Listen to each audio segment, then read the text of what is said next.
open with the first session of day 2, Fake News and the Age of Misinformation. We live in a time where information reaches us faster than ever, but accuracy often lags behind. When social media forwards to sensational headlines, misinformation shapes opinion, elections, and even everyday decisions. This session brings together journalists who have spent years reporting, investigating, and pushing back against false narratives, particularly in the context of the Northeast. Welcome our panelists for today. We have Snigdha Poonam, journalist and author of the latest book, Scam Dance. May I please invite you to the stage. We have Paljor, veteran journalist and co-founder of East Mojo, and last evening I found out he's my alum from Xavier's Institute of Communications.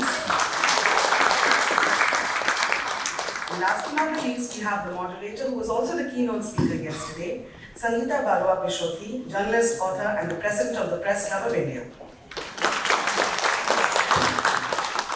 Yeah, it's like fake news and the spread of fake news in India, and what is its effect. And we all know what fake news is, and what perhaps it can do to us is maybe, we know a little bit, but today I have two people on my either side who's actually going to explore with you a little bit on what actually is this fake news causing in our lives, what effects it does have in our lives, okay? And it's not just the news cover, okay, that you get to, that fake news is affecting. It's also affecting the other news, other information that you are getting, say, through your phones or, through social media. So fake news is not just like, it's just coming through your newspaper, the feed that you're getting. Fake news is misinformation, and disinformation is affecting our lives in multiple other ways. So we need to know what it can do to us. Okay, so that's why when we are talking about fake news, it's a wide kind of a area that we will be talking about and we'll try to explore. But first, let's bring in Karma, because because the thing is that it's also, fake news is also, when we talk about fake news, we always think of first news, isn't it, Snigdha? We always first think of, it's the world of news, okay? So let's start from there, actually. Okay, so I want to hear from you, how in the last 1.5 to 2 decades, how do you see that this whole, this phenomenon of fake news seeping into the space of real journalism and affecting it? Let's start from there. Hello. Thank you, Madam President. She is also my president because I'm a member of the Press Club. She's our Madam President, so I will be very careful when I speak. So, thank you for that question. My first brush with, I don't know whether I can call it fake news. I mean, it's not easy to define it and say fake news, right, anymore, because there are so many layers to it. Was when I was covering the Sikkim earthquake. I come from Sikkim, but I went there to cover the earthquake. And my office called me frantically and said that there's a video which is being run by a very top English news channel, showing a big bus falling into a gorge, and very dramatic. So immediately I went and put the television on, and I really saw what looked like it could have been somewhere in Sikkim, Nagaland, Manipur, anywhere. The people looked at like us also. That's also racism, by the mainland television. So now everything matched. But in Sikkim, I called up the police, I called up everybody. There's no bus accident after the earthquake. And then I put the volume up to listen to what these people are saying, because that was the only way. And the language was vamos, vamos, vamos. It was Spanish, the language Spanish. So that's when I first said, I told my office to look for, search by that description. And this had happened in Colombia. So that is where my first brush with was. Now after that, I have come across so many different kind of misinformation to the level where it is at a very dangerous and a critical level. Something as simple as on your WhatsApp which says Jackie Chan has died. For the prayer of Jackie Chan, if you don't forward this message to 100 people, there will be bad luck. To news which is manufactured. So there are websites which look like Times of India, there are websites which look like Indian Express. They just look like the national newspaper's website, but the news will be different. And if you look at the website properly, www Times of India, there will be one little spelling mistake. So they are generating. Now that is the more dangerous kind of misinformation era that we are seeing, where people are actually generating such misinformation to target certain group of people, communities. In India, we've already seen how Muslims have been targeted. In every violence, the kind of names they try to throw, the kind of stories that they try to do. And it is manufactured by a factory. Now that scares me the most. So misinformation can be as simple as recently in Sikkim, a child used AI to make a video of a tiger cub just 10 kilometers from Gangtok. And immediately as a journalist I said, it cannot happen. We've seen tracks of Bengal tigers coming to eastern part of Sikkim from Bhutan, but never a tiger cub. By the time I started reaching out to my team, editorial team, they had already published the story. And all of the Sikkimese newspapers and all had already published that story. The only thing that East Mojo did was, whether it is AI generated, they put a question mark. But then the damage is already done.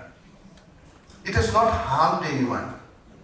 In Manipur, we had thousands of videos coming, very disturbing videos of people being beheaded, shot, and even for a journalist like me who's seen so many deaths and been to so many of these places, it disturbed me. So it was like mentally for me also, and it was very, very difficult to verify where it is coming from. And they deliberately silence the audio so that we cannot make out. So then, in this case, we worked very closely with our partners like Boom, who do the professional fact checkers to find out. But my blanket decision to our team was that we will not publish any of these videos, for which we came under considerable pressure, and people started trolling us, telling us that we were one-sided. But then, it's the decision that you make. When something harms a community, when some videos have the ability to incite violence, make people angry and attack somebody else, that's when we think. I've got lots of examples, Sangeeta, but I throw it back to you. Thank you. Yeah, thank you for this, But what we have a lot of young people in the hall. For their benefit, I want to just also go back to you again before I bring in Snigdha.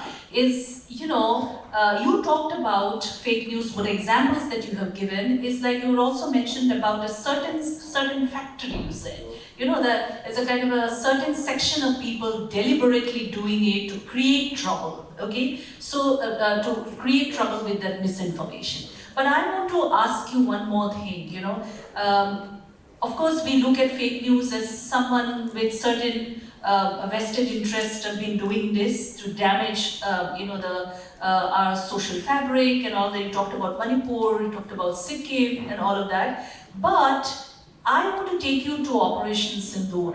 And during that time, we saw some of our top electronic media channels, news channels, I tell you, it is the so-called mainstream TV channels that come to our drawing room. They ended up looking like factories of disinformation and fake news, and all done in the name of nationalism and things like that. And we ended up being a laughing stock to the world, isn't it? Yeah. So it's a huge kind of a I should use the word thappa, as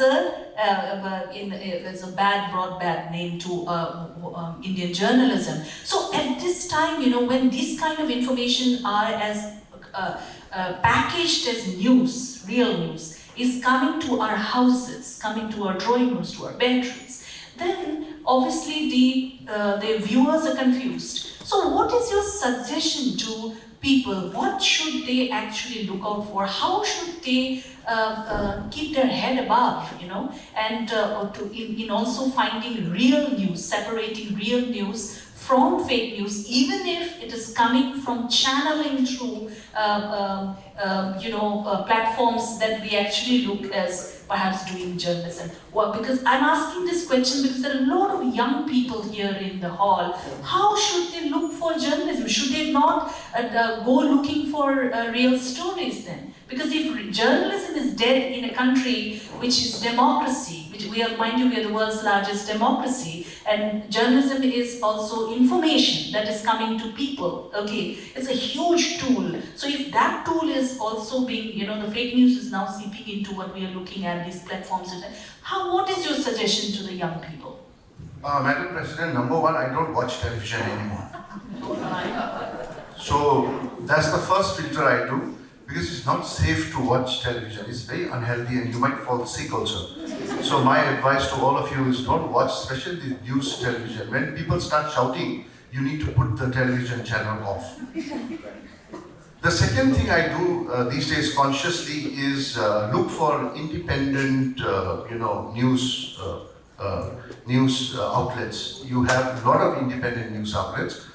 You have East Mojo. So if you want good stories, if you want to learn something, you go to East Mojo and learn something about Northeast, about the flora, fauna, pollution, all those important things, water shortage, all those important things which the mainstream news will not cover. So there's Wire, there's Scroll, there's so many independent news you can go and verify. But honestly speaking, it is very difficult to fight against a juggernaut. So all the television channels are funded by big corporate houses who have got lots of money. So when they hit you with this kind of information, it is very difficult to fight back for smaller news outlets like us to tell them. And even if we do, we are immediately branded as anti-nationals. Just keep 2-3 things in mind. Number one, when there is news which is too good to be true, like it's absolutely too good to be true, like somebody tells you that tomorrow, say your bank account is going to get 20 lakhs or 17 lakh rupees from the Swiss bank. So that is, what is that? What is that? I mean, what is that? You still believe in that? What is that immediately? Scam. It's a scam, it's fake news, right? So number one. Number two, when you see a television anchor screaming, saying, oh my God, how brave our soldiers were. One guy took out 30, 40, it sounds like a film. It can only happen in South Indian movies. So you again turn the volume down, and say, no, I watch Bahubali, I believe Bahubali. I do not believe this television. And somebody immediately starts shouting on television, says, oh my God, that community is bad, that community has done this, that. So immediately you need to again either shut the television off, because it cannot be, because there are good people on both sides. So the immediate simple filters, if you can apply to yourselves, you will not be a fool in class. You will not go to class and tell your ma'am that, do you know, ma'am, in India there was somebody who was better than Einstein at Einstein's time. We just failed to see, and nobody liked him on Facebook. So you will not be in a situation like that. Thank you for this. Okay, and filling the hall with a lot of laughter. That's a good sign. Okay, so yeah. This topic is not.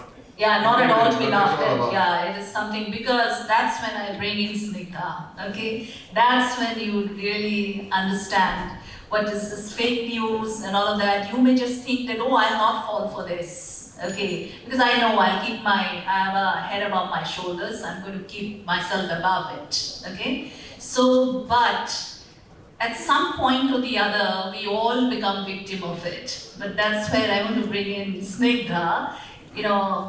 And first of all, I should tell you thank you, for writing this book. Can you show your book, please? It's called Scamlands. My advice to you, I'm over 50 years old, so please take my advice, I'm an elder. My advice to you is to go buy a copy of this book, because I've been reading her book and I realized that it's like I was telling Pallavi Penguin that it should be called Janhit Mein Jari. It should be compulsive reading for mandatory reading for everyone. This book, because how she's really dug deep into this multi-crore industry of fake news, misinformation, disinformation in the digital era, and how it is actually leading to this big industry worldwide, and India is, I think, at the core of it. You could make out from your book. This online in the digital age, how this online fraud industry is now such a well-entrenched industry, and it is affecting all our lives. Nobody in the hall today, if you have a smartphone, can say, I have not received any such message or phone call, like someone asking for OTP, someone saying that, this is the grand prize you have won, so many other things like that. Okay, you do this, you are going to go get that, and in no time, you invest 1 lakh rupees, in a year it will become 5 lakh rupees, things like that. I'm an investor, things like that. So all kinds of things are happening to us, and all thanks to this phone that we have, In the digital era, we are getting this, not just fake news that is affecting the news industry, affecting performance of journalism in this country, but it's also taking away your hard-earned money. Many people have lost it. So my question to you is, I want you to hold up for us in this hall, what is this industry? And I want you to touch a little bit on Mr. Rana Pratap's also, So there's something that, what is it that we should be worried about, scared about rather, and that this phone is actually making us a potential victim of all the scams in the world. Yeah, over to you. Thank you, Sangeeta. Is my voice audible? Yeah. And thank you, Karma, for bringing up the larger landscape of the media information, like the channels through which we should know what is true and what is false. And one of the sort of core arguments in the book that I make is that going beyond the scams and fraud and people losing money and losing their entire savings is what happens to society when trust breaks down. And that is what kind of combines what I'm saying with what Sangeeta and Karma have been speaking about. Because we're now in an information era where you don't know anything that comes to you on the mobile phone, on the email, or any sort of digital channel. You don't know whether it's true or false, and that can benefit a bad regime or someone wanting to malign a community. But also, it could benefit anyone who's trying to use misinformation to take money from you, and that could be 5,000 rupees. Or that could be your entire life savings. That's happening to way too many people across our country. And it all began, like the book begins with the kind of story that Karma was talking about. I get a call, I am in Delhi, it's COVID, I don't have a job at this point. And I get a message on my WhatsApp, it's a poster, and it says that I have won a lottery for rupees 25 lakh. And I look at it and I am quite amazed to see it, because it has validation from none other than the Prime Minister Narendra Modi and Mukesh Ambani, Amitabh Bachchan. They're some of the most influential people that I can think of. And even for a journalist, I did want to see, because they mentioned a lot of things that looked like they could be true. Like Narendra Modi did have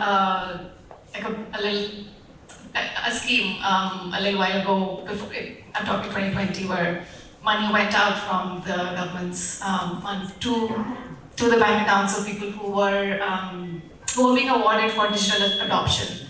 something like Jio that Mukesh Ambani runs, or like Amitabh Bachchan runs the Kaun Banega Crorepati. All of these things do also have schemes where you could participate in and earn money. And I had to take a step back and think about where this is coming out of. Like, I eventually did figure out this was a scam, but when I talked to the scammer about it, I said, "Can I speak to you?" And we got chatting, and he tells me that the last person that he had called was a woman,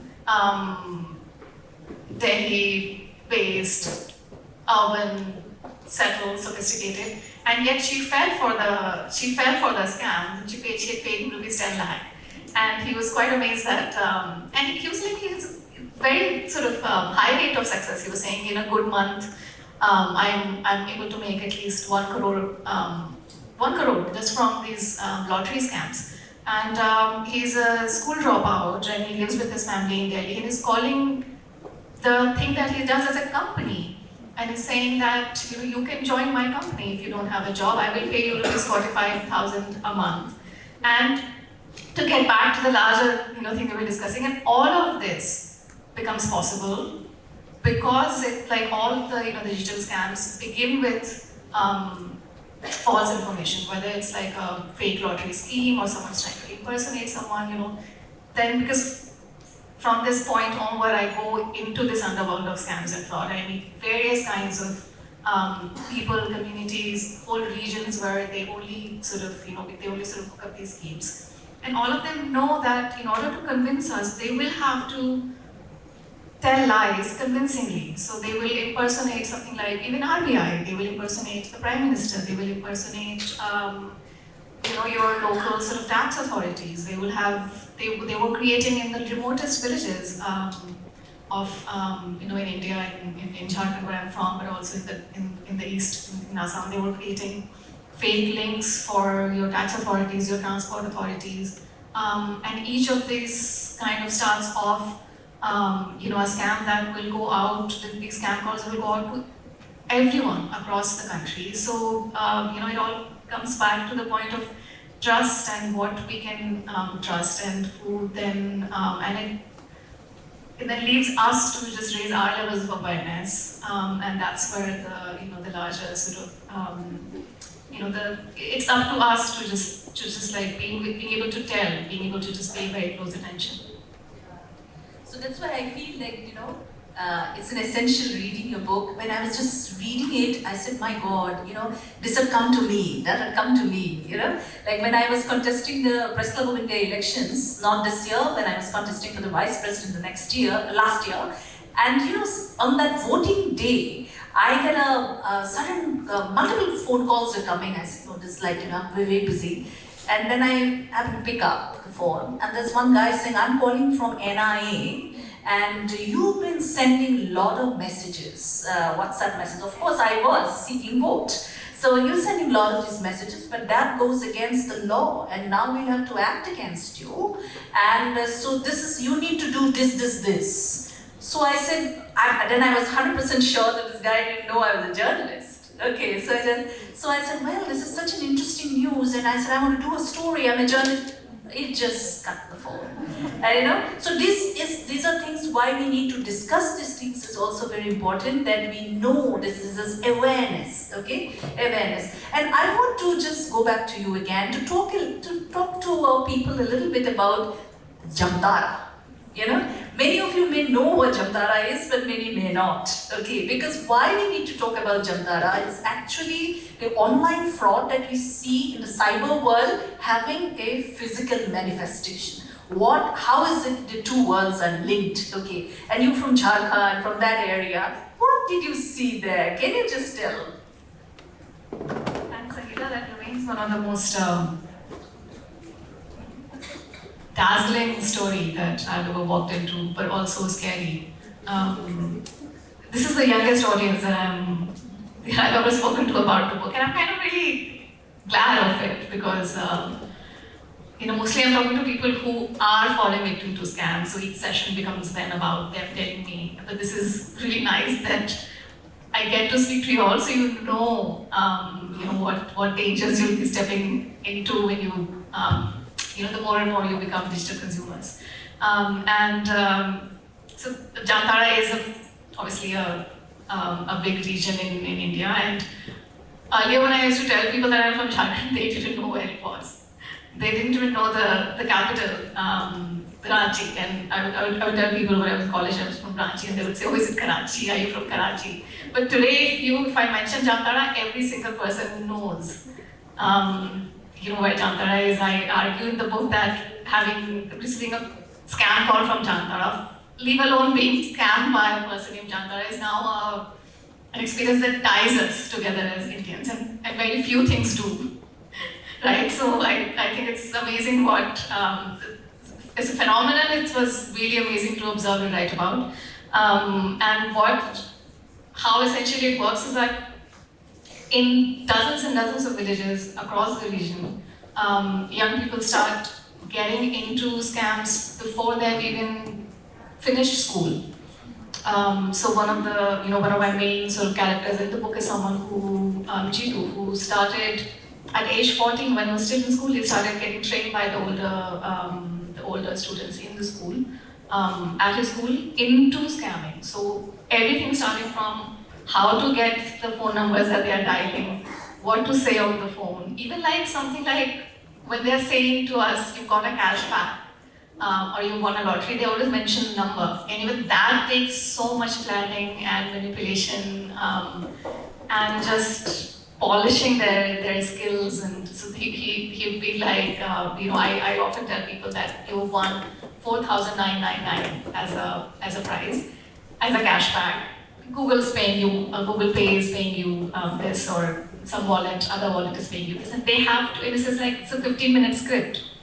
Throughout the conversation, I have to stick to that.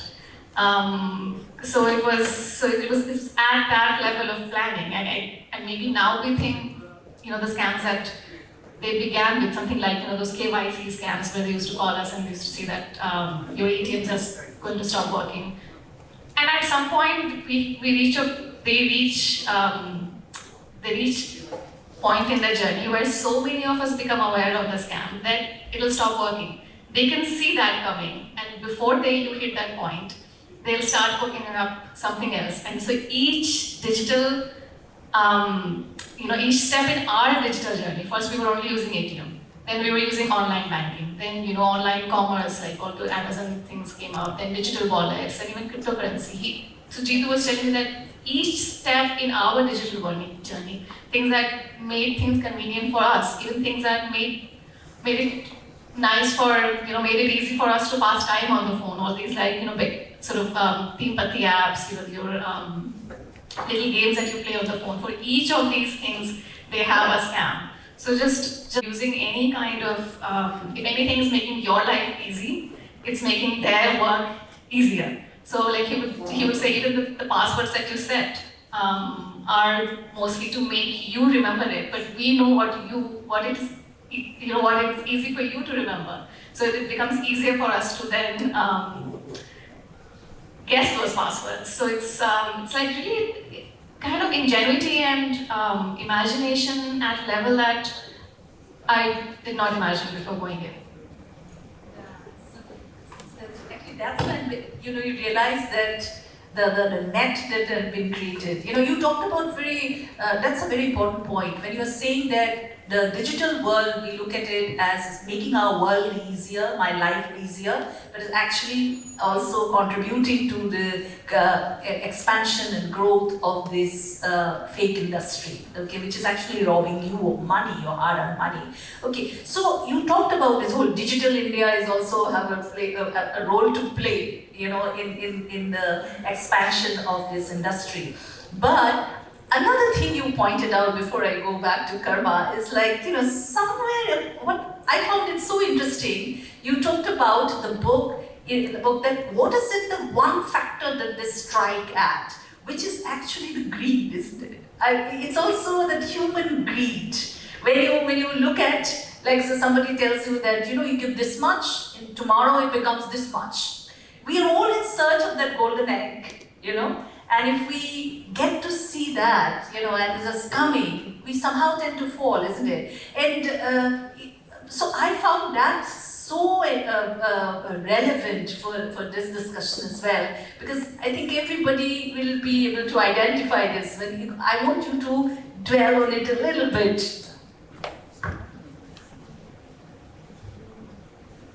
Like talking to the scamsters throughout this reporting period, I think gave me so many sharp social, psychological insights into our society that I don't think being a journalist for the,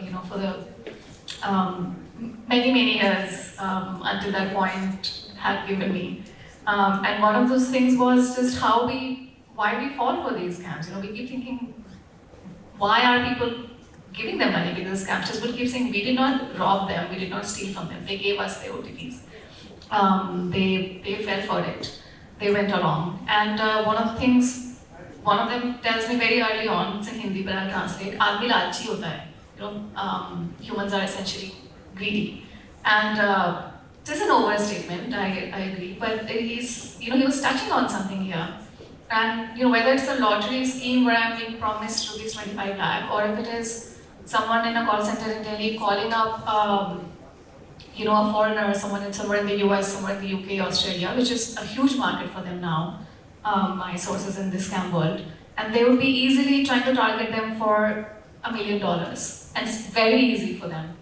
And that is the other end of the spectrum, because when I'm looking at the entire industry, and even there it's the same sort of motivation. Even someone in the United States getting these calls, getting these text messages, is being told that if you invest in this cryptocurrency exchange, you might throw in $50,000, but you'll get double, triple. Your life will change. You'll never have to work again. You can travel the world. You can just have your own swimming pool. And these are actual things. It might seem ridiculous, but these are the things that people fall for. Holidays, not having to work again, like villas and going to the opera every night. And it works globally. So I think this is something, and again, like greed and fear and loneliness, very sort of unifying human emotions that work as the base when they are trying to think of a scheme. And that is how they sort of then come up with the scripts. So like to understand it technically, layer by layer, was fascinating. That's what we keep. Yeah.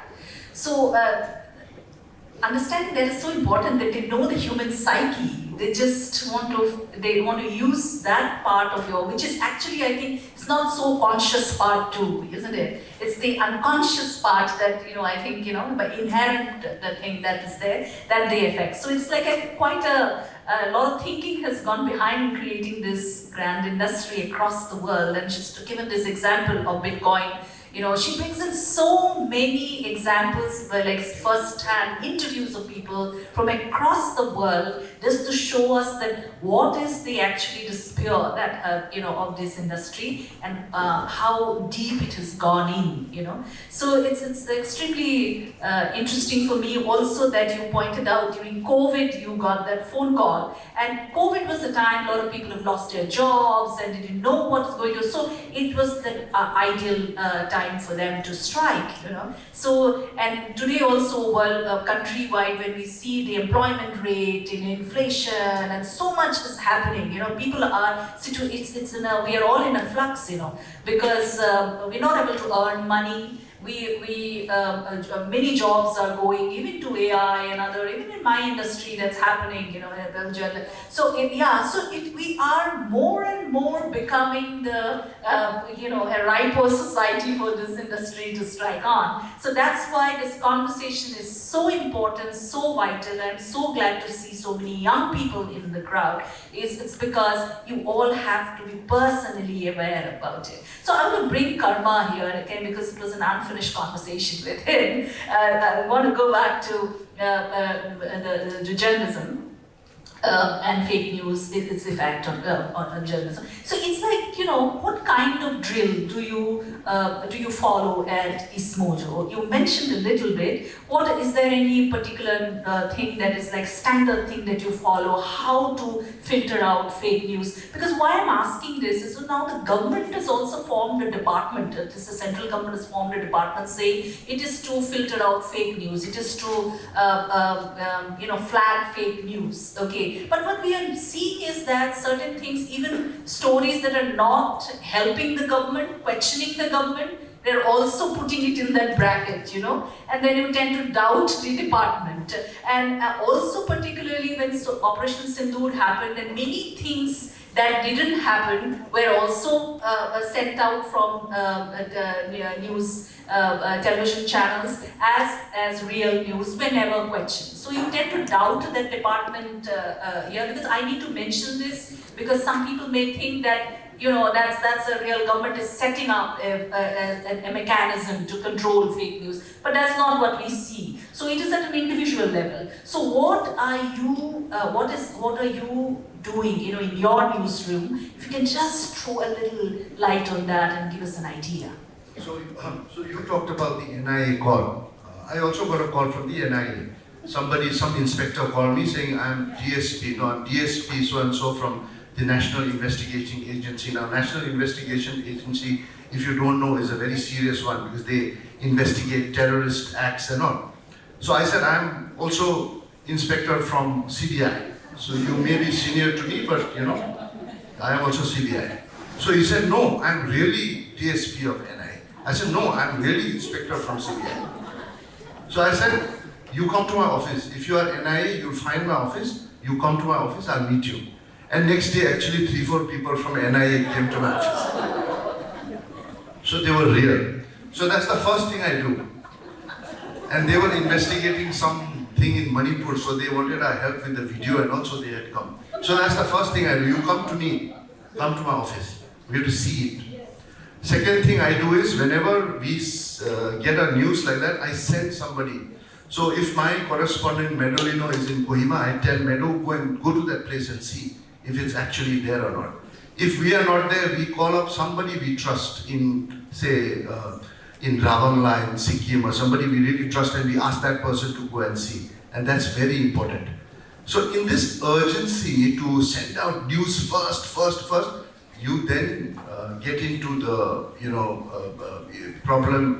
crisis of pushing out a story that may be fake. So there's a movie called, I think, Aankho Dekhi. That guy keeps saying that till I see it, I won't believe it. So journalists have to do that. But then the problem is that today journalism is a dying breed. Good journalists. And Snigdha talked about all those issues. Now, where are these people getting the power? They are getting the power because one arm of the Indian Republic, which is also supposed to report, has failed in the duty. So we journalists, the mega TV channels and all, so talking about Hindu, Muslim riots, this, that, whose wife ran away with another man and all, then they have forgotten how to report about real stories. So now, this scams and telling people about the scam should be a full-time journalist job. It is not there. They don't talk about this. Just yesterday, I got a call from a guy who said that he's been scammed of 10 lakh rupees, some visa fraud. Help me. I said, where did you get my number from? He says, all your details are available on the internet. My phone number, my email, my insurance policy, everything is available on the internet. Now, it's the failure of the press to ask the corporates and to ask the government how my information, so much of my information, has been leaked. When I sign into ICICI Bank, it gives me one big agreement which says that your name will be protected, your privacy will be protected. We click on that and we say accept all. Now our information is being sold. So the first responsibility before we go to the legislator, before we go to the police, is the job of the journalist to inform and educate. We are not doing that enough. We've not done that enough. RBI has come up with a fantastic document and they've turned it into a comic book where they, show all different kinds of scams. Has any of you seen that comic book? Is it in your school library? No. It's because they've floated a tender. Some really good company has filed for it. They've made that beautiful document and then they've shoved it into one of the cupboards of RBI and forgotten about it. People don't know about it. So it's a massive failure on the part of news media, which is supposed to be the pillar of this republic, that scams are continuing because we think that, oh, you got scammed, oh, you fool, you idiot. And there must be people here today who've been scammed, but they'll not speak about it. A lawyer friend of mine, who's one of the top lawyers of Sikkim, had been scammed of 5.5 lakh rupees. And he's one of the smartest people on the table for me. And he finally opened up. I said, you have to speak about it. He finally opened up to me in an interview, and that must have saved other people. Your money does not double. Your insurance agent has not died. You get all these calls saying, oh, your insurance agent has died. His commission is there, 30,000 rupees. You will get it back immediately. And I called up my insurance agent and my insurance agent is alive. So I think, whatever you talked about, Sangeeta, is the failure of the media also. I mean, police cannot go everywhere and police can never get back your money. Unless you are a big, powerful politician, then you will even get your handbag back because they know exactly who is taking that handbag. Wow, so this is so interesting. So that means the awareness is also important, extremely important, plus the role of the media that we see. And let me just remind everyone in the room here, what is journalism actually in a democracy? And mind you, we are the world's largest democracy, and the Prime Minister says we are the mother of all democracies. That is all the more important. Our role is all the more important. Our job as a journalist is to ask questions, okay? Also to the government of the day, also on behalf of people. And this is an industry that has been affected, that is affecting the lives of the common people, taking away money from common people, but that we are not doing, okay? We are all ending up now as another new wing of DIPR, I think. So that is what is happening. So I want to just come to you with the last questions. Yeah, questions. Okay, fine. This one quick answer I want from her is also because she just hinted about it. Your book also talks about, this whole industry, there's a play of caste there, I see. Okay? There's a play of caste. You hinted about the social realities. When you're making those phone calls, suddenly you hear something in the backdrop and all that. Can you quickly touch this before I open the floor? I will be quick. And thanks for bringing that point about the book, because it kind of anchors the book. And the argument I'm making through very sort of grounded reporting is that we have so many cracks in our society, whether it's caste or religion, gender, political discrimination, and scams are something that are settling and thriving in those cracks that we've made. There are villages in India that have not seen any progress for hundreds of years, and when they think of scamming us in the cities, they have the awareness that they're leveling the playing field. It's the same across the caste hierarchies, across the hierarchies of gender, of sort of political entitlement. So it's also that unless we sort of repair our society, the scams will not go away. Yeah, it's amazing, And then to talk about how they don't regret looting the rich. They said, it's almost like a Robin Hood situation, So these aspects are also there of this scam, and it's like a huge barometer of who we are as a society. So any questions for the panelists?